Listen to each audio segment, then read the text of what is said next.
செம்பூவே பூவே உன் மேகம் நான் வந்தால் ஒரு வழியுண்டோ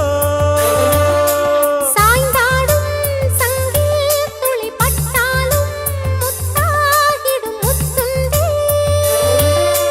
படை கொண்டு நடக்கும் மன்மத சிலையோ மன்னவன் விரல்கள் பல்லவன் மொழியோ இமைகளும் உதடுகள் ஆகுமோ வெட்கத்தின் விடுமுறை ஆயுளின் வரைதானோ செம்பூவே பூவே